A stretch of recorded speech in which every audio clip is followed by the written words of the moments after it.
성경 보겠습니다. 요한계시록 14장 6절입니다.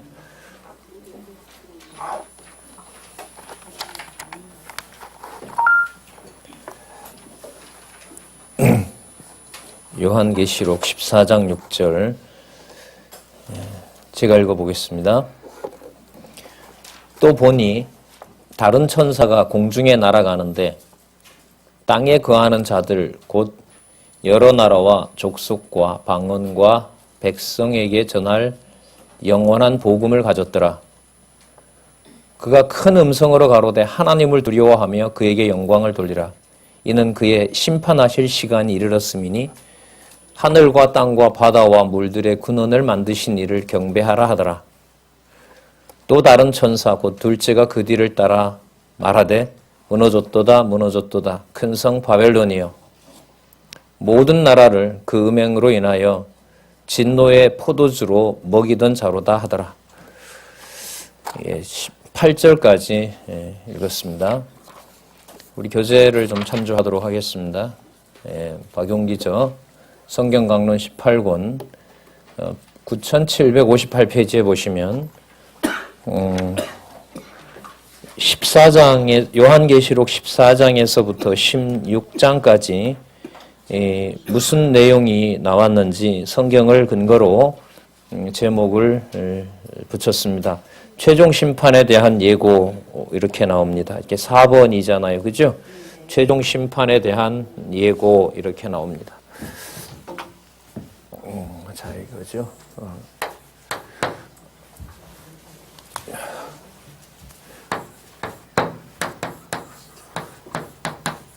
최종 심판에 대한 예고. 이게 계시록 14장에서부터 16장까지 나타나 있습니다. 우리가 한번 거슬러 올라가서 보도록 하겠습니다. 지난 시간에 저희들이 이제 최종 심판에 대한 예고 전에 살펴본 내용이 뭐냐면 하늘 및 땅에서의 이적입니다. 자, 이게 여러분 계시록 12장에서부터 13장까지 나타나 있죠. 이 계시록이 이제 예언과 연관되기도 하기 때문에 이 책은 좀 짧게 독자들에게 설명을 하고 있어요. 그 주석도 그렇게 가고 있고요. 자, 그 다음에 하늘 및 땅에서의 이적 내용을 우리가 지난 시간에 666으로 정리를 했습니다. 이것은 다른 얘기가 아니고요. 창세기에서부터 시작된 모든 계시의 속에서 악의 세력이 무엇인지를 구체적으로 실증한 내용입니다. 그래서 여기서 따로 시작하는, 새롭게 시작하는 내용은 이제까지 하나도 없었다는 겁니다.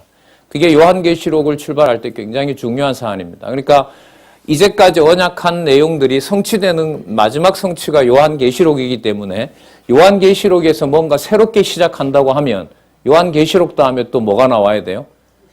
또 다른 성경이 나와야 되는 거예요. 그런 심각한 일이 벌어지기 때문에 그래 되면 어딘가에 또 성경을 앞으로 쓰게 되거나 그러면 요한계시록 마지막에 거짓말이 되는 거죠. 예. 다 완성됐고 더하거나 덜하지 말라고 했던. 자, 그러면 하늘과 땅에서의 이적을 통해서 악이 무엇인지에 대한 그 진노와 심판의 대상이 무엇인지를 하나님이 밝혀내 주신 내용이 창세부터 시작해서 지금까지 내용이었다고 보시면 되고 앞으로도 그렇다라는 걸 밝혀주고 있습니다. 자, 그 다음에 이번에 하늘 및 땅에서 이적 앞에 무슨 내용이 나왔냐면 그렇죠. 남은 진노에 대한 대비가 나타났었죠. 남은 진노에 대한 대비할 수 있도록 물론 여러분 이 내용은 자, 몇 장부터예요? 계시록 10장부터예요? 11장. 예, 11장까지 이렇게 되어 있습니다. 그러니까 진노의 대비는 결국 뭐냐 하면 하나님의 능력의 영광을 가르쳐 주는 겁니다. 그러니까 대비를 우리가 잘하는 것이 아니고요. 그러니까 누구의 어떤 살아계심을 확인하는 거죠. 하나님께서 살아계시다는 사실을 확인해 주는 내용입니다. 자, 그게 우연한 일이 아니다라는 거죠. 자, 그 다음에 첫 번째가 뭐였었냐 하면, 예, 지난 진노에 의한 재앙이 있었다는 사실을 얘기를 해주고, 그걸 누가요? 하나님께서, 자, 몇 장에서부터? 8장에서부터 9장까지 내용에서 살펴주고 있습니다. 그래서, 이게 전체 이제 제3장, 맞죠? 3절. 예, 3절이죠. 이게 5장 승리니까. 제3절. 주의 진노와 심판 내용이 이제 8장에서부터 16장까지 내용입니다. 8장에서부터 16장까지 이 내용들을 살펴봤습니다. 오늘은 이제 저희들이 최종 심판에 대한 예고 이 부분을 살펴보려고 합니다. 그러면 지난번에 살펴봤던 부분의 해설을 666을 생각하시면서 잠시 해설을 보고요. 바로 14장으로부터 시작을 하도록 그렇게 하겠습니다. 자, 몇 페이지를 보시냐면요. 9756페이지에 보시면 제일 밑에 줄에 보시기 바랍니다. 9756페이지 제일 밑에 줄에 따라서 666이라는 수는 큰 용, 그 다음 칠두십각 짐승, 그리고 두뿔 짐승의 두목 셋에 불과하지만, 자, 그 다음 해설입니다.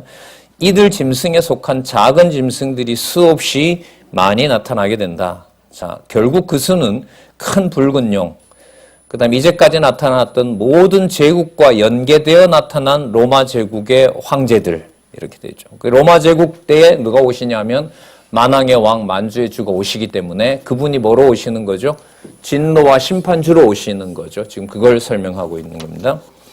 자, 로마 제국의 황제들, 그리고 그리스도를 대적하는 유대의 허수아비 거짓 왕들과 같은 짐승의 권세들, 이들이 상거래를 하도록 증표를 주었다는 겁니다. 그래서 여러분, 이 어딘가에 나옵니다. 이게 14장인가 16장 아니면 다음 시간에 나오는지,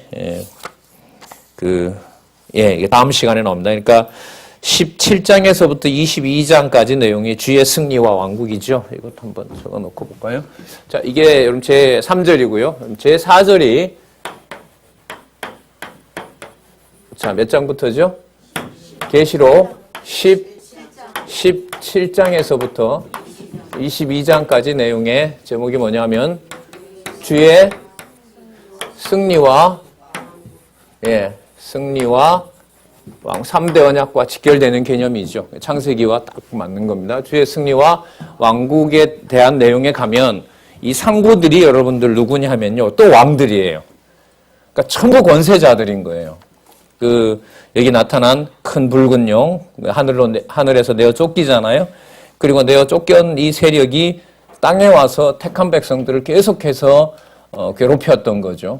그리고 결국은 로마 제국의 황제라는 걸로 분명히 드러나게 됐고요. 그 다음에 유대의 허수아비 거짓 왕들과 같은 짐승 권세들의 세력이 무수하게 많고, 이들의 특징이 뭐냐면 거래를 합니다. 진리를 주고 사고 파는 일들인 거죠, 사실. 그러니까 이 모든 것들이 바로 주의 진노와 심판 아래 있다는 사실을 밝혀줍니다. 자, 그러면 14장에서부터 16장까지 최종 심판에 대한 예고. 그럼 여러분 이게 맞죠? 최종 심판에 대한 예고를 해준 대로 뭐가 돼요? 그렇죠. 심판 후에 뭐가 돼요? 승리와 또 왕국이 도래하게 되는 겁니다. 자, 이 제목도 여러분들 본문을 바탕으로 논리적으로 연결을 시킬 필요가 꼭 있습니다. 자, 그러면 어린 양의 심판 예고를 한번 보도록 하겠습니다. 자, 우리 지난번에 살펴봤었죠, 잠시. 자, 14장 1절에 보면 어린 양이 시온산에 섰고 그와 함께한 14만 4천. 그러니까 여러분 이게 당시에 유대인들의 택한 백성이 분명히 있다는 사실이죠. 유대인을 얘기를 하고 있습니다. 그 다음에 1절에 보면 어린 양의 이름이 있고요. 어린 양의 이름이 뭐예요? 예수 그리스도죠.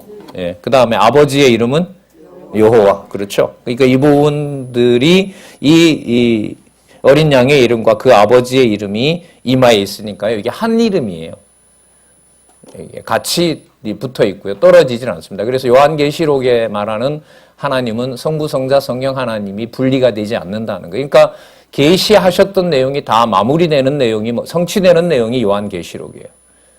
그러니까 어떻게 보면 신론에서 삼위일체 하나님에 대한 이해를 창세기에서부터 이렇게 모든 내용을 하나님 중심으로 설명을 하지 않으면 요한계시록에 와서 하나님이 어떤 분이다라고 정확하게 결론을 내릴 수가 없어요. 자, 그런 측면도 대단히 중요한 면을 가지고 있습니다. 자, 그 다음에 그 3절에 보시면, 새 노래를, 보좌와 생물과 장로들이 부르는데요. 구속함을 얻은 14만 4천 밖에는 이 노래를 배울 자가 없다. 그러니까 하나님 찬양을 함부로 할 수 있는 게 아니에요. 그러니까 말로 찬양한다고 그게 찬양이 아닌 거죠. 예.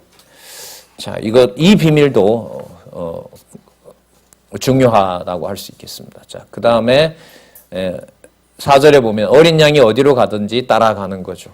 그게 사지든 죽는 곳이든 험한 곳이든 간에 다 따라가고요. 자, 그 다음에 이들이 처음 익은 열매로 하나님과 어린 양에게 속한 자들이다. 다시 한번 또 밝혀주고 있고요. 5절에 그 입에 거짓말이 없고 흠이 없는 자들이다. 자, 이럴 때 앞으로 6명의 천사들이 나타납니다. 이 6명의 천사들이 이제 나타나면서 최종 심판에 대한 예고를 하는 겁니다. 자, 최종 심판에 대한 예고가 14장에서 어떻게 됐었죠? 그 심판을 하는 자가 누구라고 밝히고 있어요? 예, 그 이마에 어린 양의 이름과 그 아버지의 이름이라고 했으니까요. 예, 어린 양과 바로 여호와 하나님 되신다는 사실을 분명히 보여주고 있습니다. 이 주어를 읽지 않아야 되겠죠. 자, 그러면 여기서 보시면 지난 시간에 다 실체들 드러냈죠. 자, 드러냈어요. 그죠? 그 다음에 최종 심판에 대한 예고를 누가 하는지 심판의 주체를 보여주셨어요. 그러면 그 능력이 어떤 능력을 가지고 있는지 6 천사들을 통해서 능력을 보여줘요. 뭐 하기 위해서? 최종 승리를 이루기 위해서. 자, 그럼 어떤 능력을 가지고 있는지 살펴보도록 그렇게 하겠습니다. 자, 6절에 또 보니 다른 천사가 첫 번째 천사죠. 공중에 날아가는데 땅에 거하는 자들에게 영원한 복음을 전해 줍니다. 근데 영원한 복음이 여기 보시면 7절에 보면 마지막에 나오죠. 하늘과 땅과 바다와 물들의 근원을 만드신 이를 경배하라 이렇게 얘기를 하고 있습니다. 첫 번째 천사가 7절에 보면 하나님을 두려워하고 그에게 영광을 돌려라. 누구에게 돌리지 말고 666 그 세력에게 돌리지 말고 이렇게 되는 거죠. 돌리지 말고. 그리고 둘째 천사가 두 번째 천사가 8절에 보면 뭘 얘기해요? 큰 성 바벨론이 무너진 것을 이미 얘기를 하고 있습니다. 여러분, 그러니까 이 큰 성 바벨론의 얘기는요, 여기서부터 여러분 18장까지 갑니다. 이게 그러니까 서론인 거예요. 큰 성 바벨론이 어떤 과정을 통해서 무너지는지가 이제 14에서 밝혀서요, 15, 16, 17, 18까지 가서 최종적으로 18장 20절인가 21절에 가면, 무슨 맥락 속에서? 주의 승리의 맥락 속에서 바벨론이 망한다는 얘기를 밝혀줍니다. 자, 그러면 큰 성 바벨론이라고 얘기를 하고 있는데 모든 나라를 음행으로 인하여 진노의 포도주도로 뭐 하던 자다, 먹이던 자들이다. 그러니까 유혹하고 미혹하는 그 포도주를 마시게 하는데요. 그게 바로 하나님의 무엇을 마시고 있었던 거예요? 예? 진노의 포도주를 마시고 있었던 거예요. 그러니까 여러분 이 개념이 굉장히 중요하죠. 그러니까 이 진노가 666에 대해서는 음녀가 준 포도주를 마시면서 지내는 거예요. 여기에 이제 세상 권력이 함께 하고 있고요. 이 세력들이 하나님의 이스라엘 백성들 14만 4천을 다 죽여버렸고요. 그 다음에 예루살렘 성전을 불태워버렸고요. 그 세력들이 그리스도의 교회를 짓밟고 있고요. 이제 이게 앞으로 이제 나타날 7번째 그리고 8번째 짐승과 연관이 되고 그들의 실체를 다 드러낸 다음에 최종적으로 큰 성 바벨론을 처리하고 큰 성 바벨론을 처리하면서 거짓 진리를 전하던 거짓 선지자들을 제일 마지막에 처리해요. 그러니까 마지막에 보면 이 큰 성 바벨론의 세력보다가 제일 나중에 처리해버리는 게 누구냐 하면 거짓 선지자들이에요. 거짓 선지자들입니다. 자, 그러니까 여러분 이 진리의 말씀이 얼마나 정확하게 기록되고 또 전달되는지를 알 수가 있는 거죠. 자, 그러면 이제 보도록 하겠습니다. 자, 큰 성 바벨론에 대해서 설명을 하고 있습니다. 그 출처가 어딘지는 역사적 사실에서 밝혀주고 있는데 9763페이지 두 번째 단락에 가면 여러분 바벨론 아시죠? 어떤 세력이었어요? 예? 남쪽 유다 멸망을 시킨 세력이잖아요. 그죠? 586년에 그걸 여기서 설명을 하고 있고요.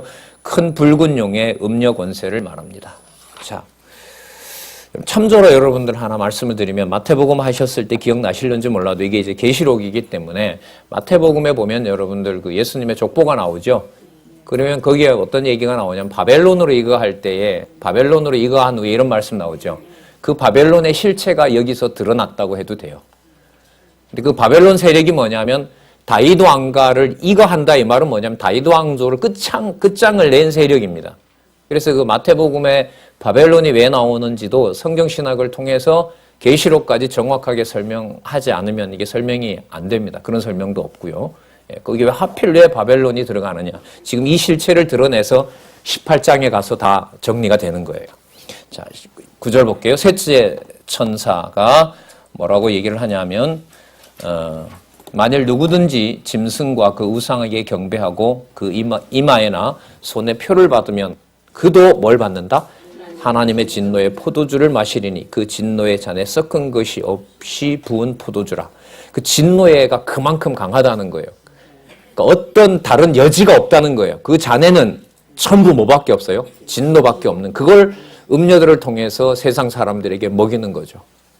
그렇게 놓고 보면 여러분 세상 문화는 하나입니다. 뭐에 대한 하나냐면 하나님의 교회에 대한 대적 세력인 거예요. 그러면 요한계시록 앞에 있었던 교회 투쟁을 통한 성취라는 내용에 다 드러나 있죠.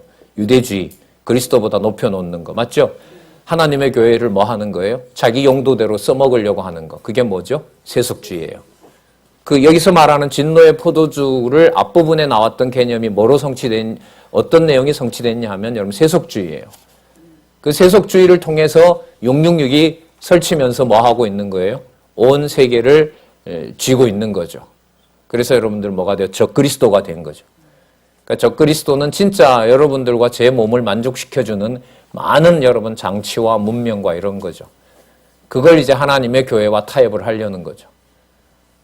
생각과 행동과 여러 가지 인간의 무리를 지어서 결국은 하나님의 교회를 대적하는데 이것을 진리의 말씀으로 투쟁하게 하신다는 내용을 우리가 앞에 배운 거고 최종 승리에 와서는 이 실체를 누가 다 드러내요?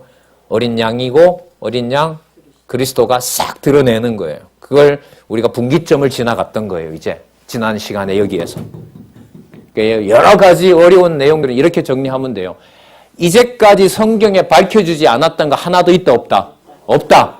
그리고 창조로부터 지금까지 하나님의 택한 백성, 특히 유대인들이죠. 창세기 12장에서부터 시작한 예루살렘 멸망시키고 요한으로 보면 좀 더 기다려야 되겠지만 우리로 봤을 때는 이미 유대인들을 완전히 진멸시킨 그 132년까지 135년까지 고려하면 그 세력 속에 있었던 악의 세력을 전부 드러내는 내용이 바로 이 부분이라고 보시면 돼요. 그러니까 내용으로 봐도 한 중간쯤 되잖아요.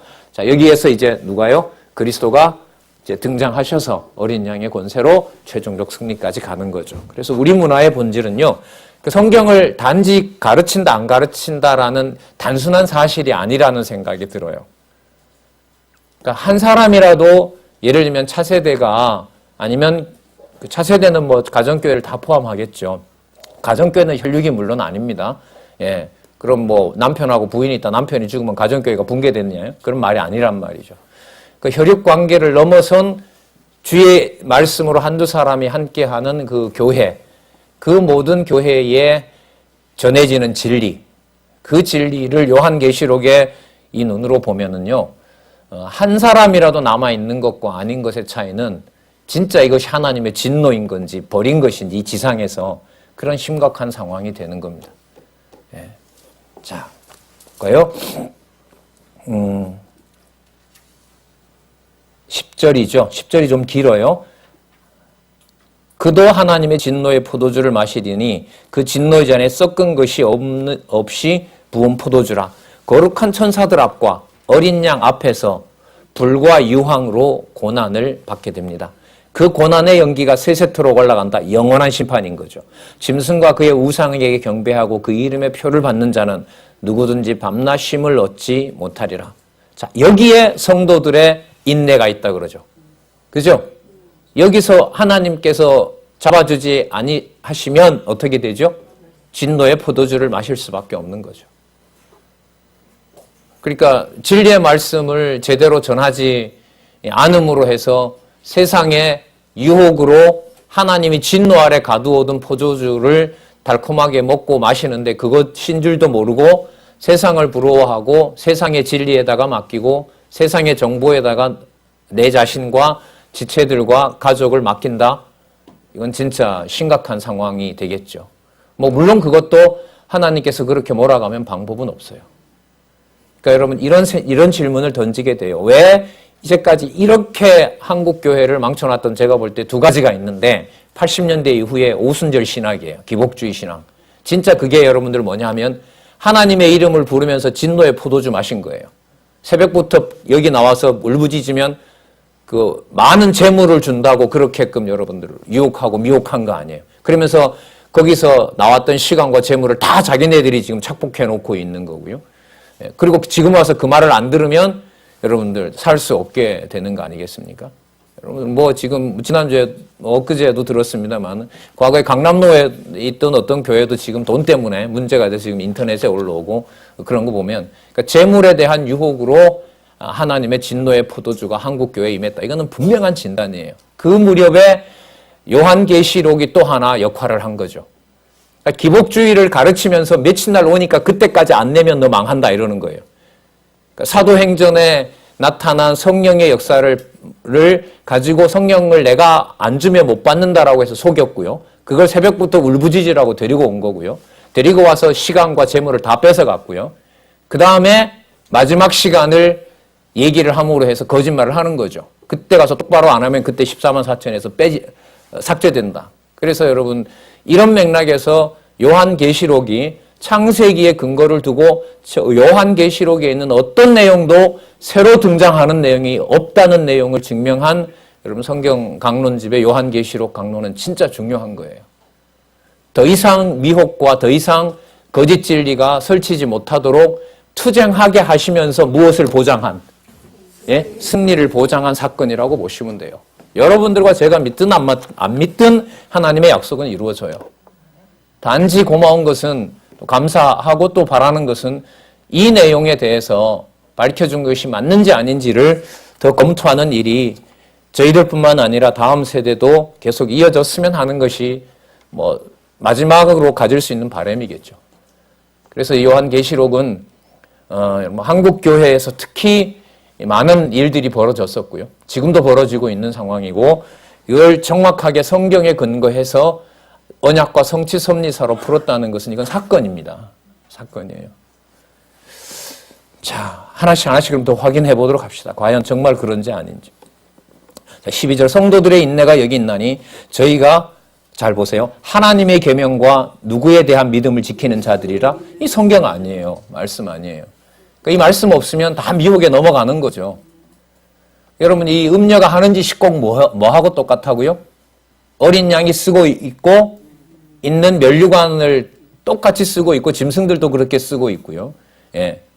자, 13절 또 내가 들으니 하늘에서 음성이 나서 가로되 기록하라. 자금 이후로 여러분 지금 잘 보세요. 주 안에서 사는 자들은 복이 있도다. 죽는 자가 복이 있대요. 주 안에서 죽는 자가 복이 있도다. 진노의 잔을 마시면서 사는 것은 저주고요. 그죠? 극명하게 그러니까 선과 악을 요한계시록에 와서 하나님이 심판하신다 이렇게 보시면 돼요. 안 알려주면 몰라요. 여러분 성경 안 보면 여러분들 알 수가 없잖아요. 이걸. 내 기준대로 보면 또 알 수도 없는 거고. 주 안에서 죽는 자들은 뭐가 있다? 복이 있다 하심에 성령께서 가라사대 뭐라 그래요? 그거 맞다. 예, 그거 맞다. 자, 저희 수고를 그치고 쉬리니 이는 저희의 행한 일이 따름이라. 그럼 무슨 뜻이냐면 주 안에서 죽은 자들이 복이 있다는 사실이 믿음과 인내를 지키면서 믿음을 인내로서 지키면서 죽은 자들이 당연하게 돌아갈 거니까 그게 바로 뭘 받은 것이다? 복을 받은 것이다. 이게 여러분들 상급이에요. 근데 우리는 어떻게 상급을 받고 싶어 하죠? 여기서도 잘 먹고 잘 살고 천국 가서도 한 몫 더 챙기고. 이건 성경 아니에요. 그리고 오순절 신학은 거짓말이에요. 처음서부터도 잘못되었고 마지막도 잘못되었어요. 부흥신앙도 그렇고요. 이걸 우리가 모르니까. 예. 사실 우리 오순절 신학하시는 우리 목사님이 계셔서 죄송하지만 어쨌든 역사적 사실이잖아요. 팩트인데요. 예. 근데 이 내용들이 여러분들 어쨌든 여러분들과 제가 확인할 수 있어서 이거는 진짜 뭐 우리가 남 비판하라고 성경 배우는 건 아니니까요. 자, 저희 수고를 그치고 쉬리니 이는 저희의 행한 일이 따름이더라. 자, 그리고 심판주는 심판을 다시 준비를 하시는데요. 자, 지금부터 심판 날짜를 심판하고요. 더 구체적으로 이제 열매를 수확한다는 말씀이 넷째 천사부터 이루어집니다. 14절 볼게요. 자, 내가 보니 흰 구름이 있고 구름 위에 사람의 아들과 같은 이가 앉았는데 누굴까요? 하나님이에요. 그냥 하나님이에요. 예, 심판주 그리스도 그 다음에 주 여호와 하나님 어쨌든요. 아들과 같으니까 인자 심판권을 가진 인자 어쨌든 그런 의미입니다. 그 머리에는 뭐가 있어요? 이게 진짜 면류관이에요. 그런데 그 손에 뭘 가지고 있어요? 이 한 아주 예리한 낫을 가지고 있는 거예요. 예수님이 왜 추수비유 드시죠? 예, 많이 익었으니까 거둔다는 말씀 나오잖아요. 자, 그 다음에 15절에 보면 네 번째 천사가 어디로부터 나와요? 여러분 성전으로부터 나와요. 여러분 14장 이후부터 눈여겨보셔야 될 게 앞으로 여러분 이제 16장에 가면 7대장 마지막 셋째 화가 이제 시작이 되거든요. 아직 셋째 화가 아니고요. 지금 6번째 천사까지 뭐로 보시면 되냐면 우리 지난 시간에 둘째 화 배웠죠. 그죠? 몇 번째 나팔? 6번째 나팔, 2번째 화 배웠죠. 아직 셋째 화, 7번째 나팔 아직 안 나타났어요. 그죠?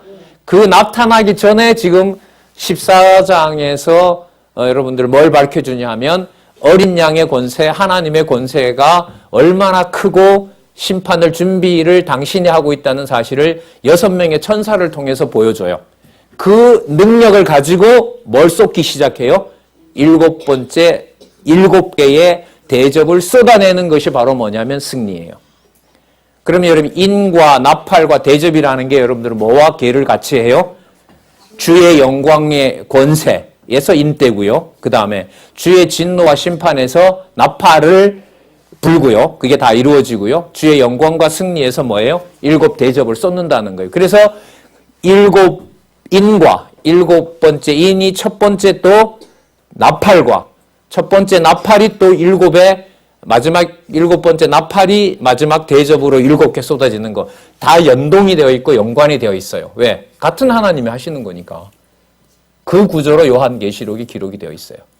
자, 계속 이제 여러분들 반복할 거고요. 그러면 여러분 이해가 되실 겁니다. 자, 성전으로부터 나와 구름 위에 앉은 이를 향하여 큰 음성으로 외쳐가로되 내 낫을 휘둘러 거두라.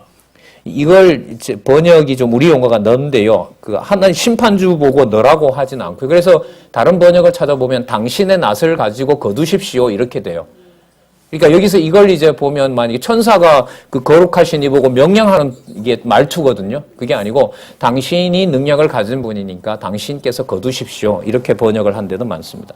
자, 거둘 때가 이르러 땅의 곡식이 다 익었음이로다 하니 구름 위에 앉은 이가 낫을 땅에 휘두르매 곡식이 거두리자. 자, 그 다음 5번째 천사요. 자, 또 보세요. 어디에서 나온대요? 하늘에 있는 성전에서 나와요. 여러분 이렇게 보면요. 교회 투쟁에서 교회가 여러분들 뭘 하고 있는 거냐면요. 머리 대신 그리스도가 투쟁하게 하고 승리를 하고 있는 거예요. 그 안에서 여러분들 승리의 징표가 아까 뭐라 그랬죠? 뭐 안에서 죽은 자들? 누구 안에서? 주 안에서 죽은 자들이 복이 있는 거니까 교회 안에서 투쟁하다가 죽는 것이 저주가 아니고 뭐예요? 복이면서 동시에 뭐의 증거예요? 진노와 심판의 증거인 거죠. 지상에서는 여러분들 도저히 우리 상식으로는 이해가 되지 않지만은 하늘에서는 여러분 여기 있는 구름 위에 사람의 모양을 하고 통치자가 되시고 심판자가 되시는 분이 뭐 하는 거예요? 심판을 행하고 있는 겁니다. 그걸 지금 이제 5번째 천사까지 이한낫을 가지고 또 자 18절에 보면 6번째 천사가 뭘 다스려요? 불을 다스리는 천사가 어디로부터 나와요? 잘 보세요. 제단으로부터 나오죠. 성전과 제단에서 나와요. 뒤에 가면 이 제단이 뭘 하냐면 말을 해요. 여러분 16절 한번 볼까요? 16장 7절 한번 보시면 여러분 제가 이렇게 찾아드리는 게 요한계시록에 있는 개념들은 그 개념을 가지고 다른 개념을 설명을 해요. 다른데 무슨 내용을 가지고 오면 절대로 안 돼요. 거기에 구체적으로 몇 년도에 누구다 이러면 이제 요한계시록은 가는 거예요. 자, 7절 볼까요? 또 내가 들으니 무엇이 말하기를? 제단이 말하죠. 성전 제단 여기가 바로 그리스도의 보좌가 있고 하나님의 보좌가 있는 곳이고 여기에서 뭐가 나와요? 진노의 심판이 나오고요. 여기 보면 이제 예리한 심판의 칼이 나오는 거죠. 낫이 나오는 겁니다. 자, 그러니까 여러분 어느 시대에 어느 나라에 어느 지역에 진리를 전하는 교회가 한두 사람이라도 있는 것과 없는 것은 진리 투쟁을 하고 진리의 승리를 배워나가는 데 있어서 중요해요, 안 해요? 근데 여러분들 숫자를 가지고 교회를 평가하면 되겠어요, 안 되겠어요? 큰일 납니다. 큰일 나요. 그래서 여러분들 잘 많이 들으셨지만 이 말씀을 주로 전하는 이제 이 연구원들이 주로 남자다 보니까 남자는 한 사람 이상, 여자는 2분 이상 그렇게 제한을 해놓는 것이 약간 약간이 아니죠. 비장한 각오가 있는 거예요. 그래서 오히려 이제 지방에 가면 아이고 몇 사람밖에 안 되는데 죄송하다고 참 짜증나죠. 그 말 자꾸 들으면. 예. 그러나 또 여러분들 이렇게 안내해주는 여러분들 이 성경 강론 저자의 강의를 여러분 수십 년 들어왔고 또 이렇게 또 집중적으로 공부하는 여러분 여기서 몇 사람을 가지고 여러분 교회를 흥정을 한다? 이거는 그냥 놔둬도 돼요. 무슨 포도주 먹고 있는 거니까. 버려놔도 돼요. 야, 저러다가 저 박강사 타락하면 어떻게 하지? 걱정 안 해도 돼요. 그냥 요리조리 써먹다가 진노는 하나님이 하실 거니까 여러분이 버리든 안 버리든 상관없는 거죠. 그게 교회예요. 겁나는 데죠. 교회는 진짜 늘 말씀드리지만 우리가 생각하는 내기대치 속에 들어오는 그런 곳이 절대로 아닙니다. 얼마나 엄격한지 몰라요. 지금. 그리고 내가 관리할 거고 여기 보면요. 예. 자, 이런 능력을 가지고 있는 어린 예수 그리스도의 이름이라 그랬죠, 아까. 그죠? 예. 어린 양의 이름과 아버지의 이름이 쓰여 있는 겁니다. 666이 쓰여 있는 것이 아니고요. 그 징표가 바로 여러분들 교회에 있고, 거기 아까 뭐라 그랬습니까? 하나님의 계명과 누구의 이름을 지키는 자, 예수 그리스도의 이름을 지키는 거기가 바로 하나님의 교회입니다. 그러니까 여러분, 하나님께서 가정교회 또 이웃과 함께하는 구역별로 한두 사람이라도 진리의 말씀이 전해지는 곳이 있다고 하면 한국교회는 한두 사람이라 있다 하더라도 하나님의 자비와 은총은 이 땅에서는 영원 무궁하게 진행이 되는 겁니다. 소홀할 수 없는 거죠. 자, 그렇게 놓고 보면 우리한테 주어진 사역은 굉장히 크다는 생각이 많이 들어요. 자, 볼까요? 20절입니다. 19절입니다. 천사가 낫을 땅에 휘둘러 땅에 포도를 거두어 또 나오죠. 하나님의 진노의 큰 포도주 틀에 던집니다. 진노의 포도주 마시던 자들이 죽인다 이 말이에요. 한마디로. 죽여서 어디에다? 진노의 포도주 틀에 놓고요. 여러분 이게 전쟁으로 보면 뭐예요? 수많은 사람들이 여러분들 뭐예요? 피 흘리고 뒤에 보면 여러분들 20절에 답이 나와요. 그 성 밖에 그 틀을 밟으니 성전 밖에요. 피가 나서 말굴레까지 닿았고 1600 스타디온 정확한 규격까지. 그러니까 거기 흘렸던 피가 전부 그게 여러분 누구의 심판 아래 있다는 거죠? 진노 아래? 하나님의 진노 아래 있다는 겁니다. 역사적 사실을 여러분들 우리가 하나가 든다면은 뭐 역사적 사실 하나입니다. 기록되어 있고 남겨놓았던 예루살렘이 여러분들 70년에 그래 망했죠. 말 발굽에 피가 엉겨가지고요. 말이 진군을 못해요. 그런데 로마 군인이 멈추진 않아요. 헤롯이 말립니다. 그만 죽이라 됐다. 이 정도면 충분하다. 근데 로마 군인들이 열받아가지고요. 원래는 그 로마 장군이 티투스가 성전을 불태우지 말라 그랬어요. 그 기록에 보면. 저거 건들지 마라. 그대로 놔둬라. 성전에 있는 돈만 가지고 나와라. 근데 그걸 안 내주니까 너무 화가 나는 거예요. 이 로마 군인들이. 이 앞에서 작전을 수행하는 병사들이. 그러니까 화가 나서 그냥 태워버린 거죠. 예수님의 약속대로 된 거죠. 예. 자, 그 사실을 여러분들 유대인들이 만약에 성도들이 이걸 읽었다면 아마 생생할 겁니다. 얼마 전에 있었던 일이기 때문에. 한 20년 지나죠. 이게 70년에 망하고 보통 95년에 기록을 했다고 하니까 그 장면을 목격하고 이제 만방에 흩어진 성도들이 본다면은 아마 이 내용이 무엇인지 아마 정리가 되겠죠. 그분들은요. 자, 우리마다도 마찬가지입니다. 일제시대에 그리고 6.25 때 얼마나 많은 여러분 피가 사실을 흘렸습니까? 자, 심판, 위한 재앙을 예고하는 내용이 나타납니다. 자, 15장의 제목을 보시면 어떤 재앙을 예고한다 그러죠? 자, 여기서 여러분들 아까 6 천사들이 보여준 그 능력을 가진 어린 양과 하나님의 권세가 이제 세 번째 화인 뭐로 넘어가는 거죠? 7 천사가 가진 7 재앙, 다시 말해서 7 대접이 15장에서부터 시작이 돼요. 이제 워밍업하고 있는 거죠. 그걸 이제 딱딱 점검해요.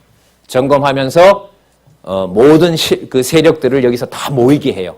자, 여러분 이렇게 보시면 돼요. 하늘 및 땅에서의 이적에는 악의 세력이 누군지 하늘에서 쫓아낸 용이 집결시켜 놓은 것이 666으로 끝났어요. 여기는 땅에 와서 하나님을 대적하려고 뭐예요? 다 모여드는 게 16장에 끝난다고 보시면 돼요. 다 모여들고요, 땅에는. 그때 하나님은 뭘 준비해 놓고 계시고 7 천사의 7 재앙인 7 금대접을 준비해 놓는 걸로 마무리가 되고 그게 뭐에 대한 예고예요? 최종 심판에 대한 예고예요. 그러니까 이 내용이 여기로 넘어가는 아주 중요한 이해의 단서가 되는 겁니다. 이 흐름이 중요한 거예요. 그래서 뭔가 뭐 어디에 누구 이렇게 찾으면 안 되고요. 그렇게 하다 다 넘어졌기 때문에. 그래서 여기는 그 실체 세력들이 모여서 하나님을 대적하고 하나님은 7 대접 마지막 셋째화를 준비하는 내용이 바로 여기다. 이렇게 생각하면 정확하게 이해를 하신 내용이 돼요. 이걸 읽어가면서 저는 이제 굉장히 이게 좀 뭐 두렵기도 하고 참 이게 머리가 이게 막 아픈 게 어떤 거냐 하면 여러분 지금 이 모든 세력들이 눈으로 봤을 때는 이 666으로 표현되는 악의 세력들, 이제 큰 성 바벨론이 이 지상에서 여러분들 패배하는 모습이에요. 승리해가는 모습이에요. 이 과정에. 그렇죠. 이게 이제 답답한 거죠. 그럼 여러분 이런 상황에 유대인들, 이 사도 요한 같으면 유대인들이 망한 벌써 로마군에 짓밟힌 상황도 있고, 근데 그 상황에서 하나님이 더 강하고 하나님이 만유의 주고 만군의 주다라는 사실을 이해하기가 쉽겠어요? 어렵겠어요?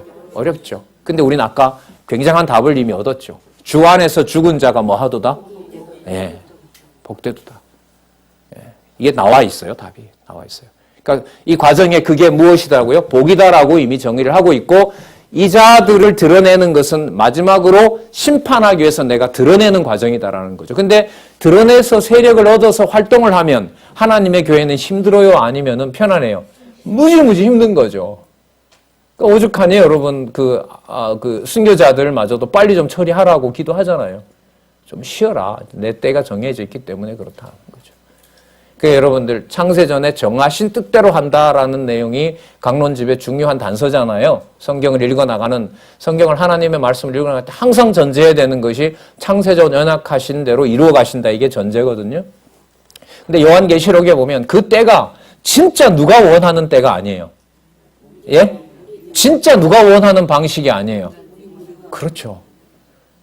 그래야 모든 권한과 능력이 그리스도에게 있다는 사실을 증명해 줄 수가 있는 겁니다.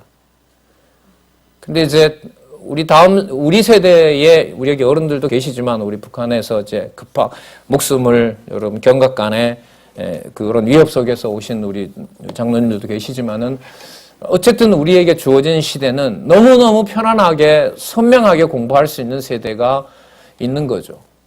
그 솔로몬과 다윗 통치하던 80년이 그래 평안했다 그러던데 이스라엘 백성 역사에서 그것과 비교가 안 되는 시대라고 저는 생각을 해요.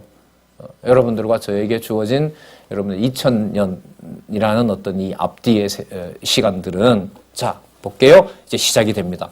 최후 재앙을 뭐 한다? 예비하게 하시는 내용이 15장에 나옵니다. 왜냐하면 심판을 위한 재앙을 예고하기 때문에 준비하라는 것을 알려주는 겁니다. 자, 그러니까 여러분 일곱째 화는 이제 뭐냐면 앞으로 나타날 세력입니다. 또 하나 이미 나타난 세력이고, 그러니까 요한으로 보면 예루살렘 성전은 망했지만은 아직 예루살렘이 완전히 털리지는 않았어요.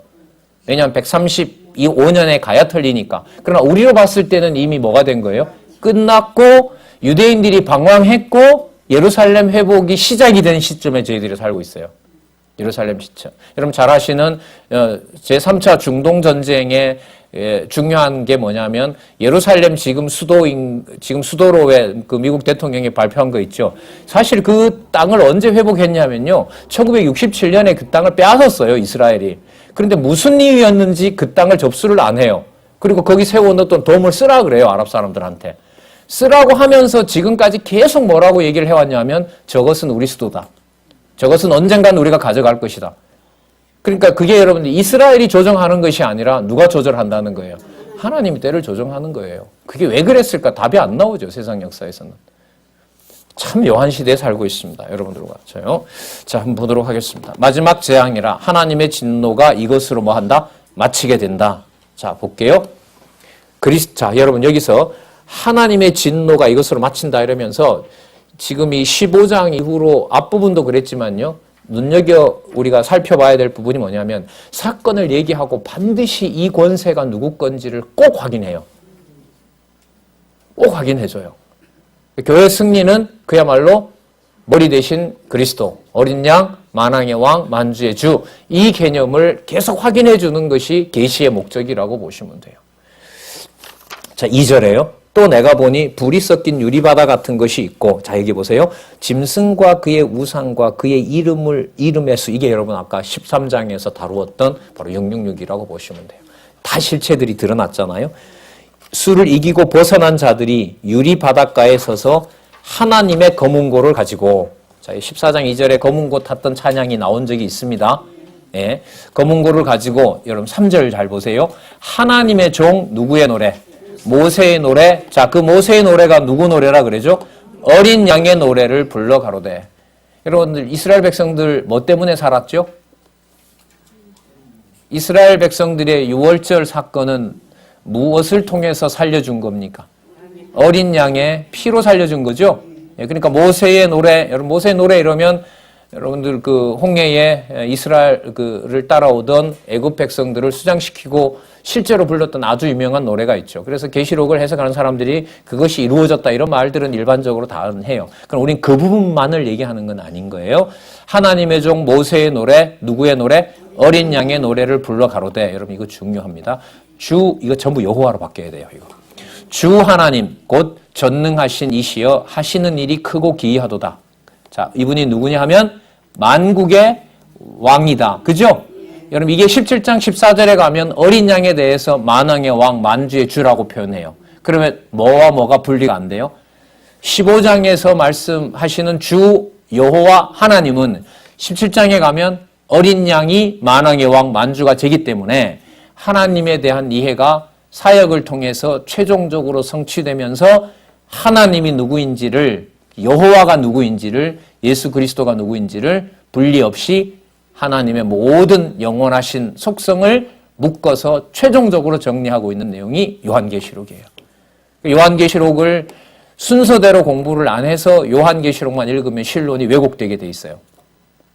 순서대로 보되 어디에 사실이 이루어진 걸로 확인해야 돼요.